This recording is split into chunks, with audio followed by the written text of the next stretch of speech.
right, first shot's Derya arms.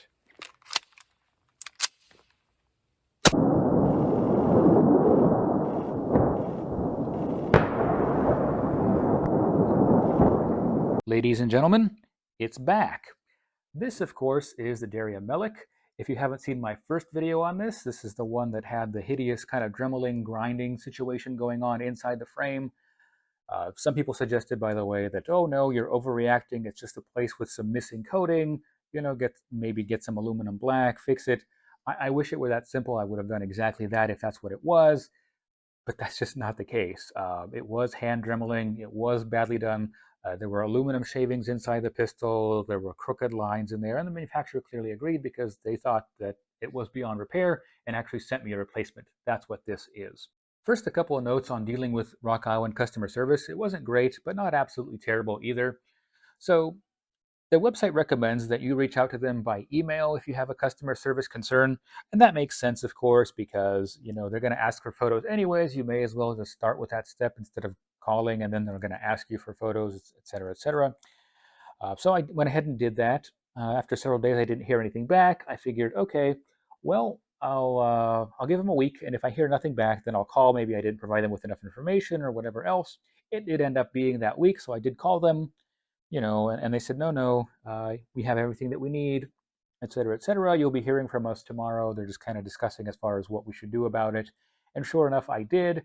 The response was rather interesting in that they said that most of it was actually normal wear, but the kind of crooked dip in the rail was actually concerning and that it merited sending it back. This was really strange to me because normal wear, the pistol was like brand new in box. I hadn't fired it. It basically hadn't been fired other than test fired at a factory. And on top of that, this is not my first kind of 92 pattern pistol. For example, I have this 92S that appeared in the previous video. This pistol is over 40 years old. It doesn't look like that. On top of that, for instance, I've also got a 92FS, which is kind of the original that this is a clone of. And this is also several years old. It's been shot quite a lot. Doesn't look anything like that. So rather strange thing to say. To me, it sounded more like they were trying to save face, but maybe I'm nitpicking because they did agree to take it back. So maybe it's not that big a deal. Anyways, they only ship FFL to FFL, so it has to come to them by way of FFL, and they'll only ship it back to an FFL. They do cover the cost of shipping, but if your FFL charges you anything for that, those charges are on you. Now, I've heard of some manufacturers that also do this whole FFL to FFL shipping, but do reimburse you for, at least partially, for the FFL services. So just be mindful of that. You may be out a little bit based on what your FFL might charge you for that service. They also said to expect a 4 to 6 week turnaround time. It took pretty much exactly 4 weeks, so at least it was the shorter end of that estimate. So is the replacement any better? Well, to spoil it, the answer is yes, but it's not perfect. So functionally, everything works, right? It locks open, magazine drops free, everything seems to work. The decocker decocks like it should. Nothing wrong with it functionally. Superficially, there are a few things that are a little bit obnoxious that had to happen. So for example, if I can get it to focus, you can see right here, this roll pin. Well, I don't know if it's going to focus or not on a spot that small. There we go. It's protruding and it's been smashed. Not beyond repair, but it did happen. We also see a similar thing going on, if I can get it to focus, right here, this one as well. Also protruding, also smashed. Bit unfortunate. Just for comparison's sake, on this original 92FS, we certainly don't see that here.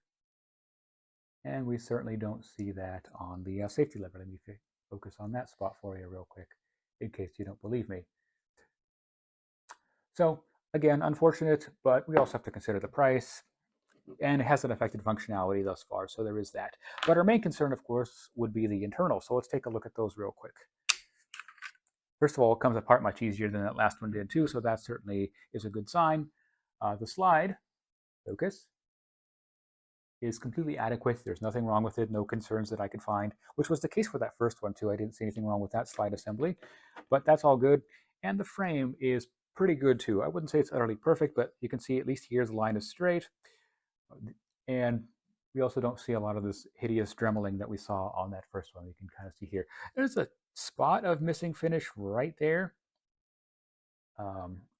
Not a big deal. Like if it had come like that originally, maybe I would have called attention to it, maybe not.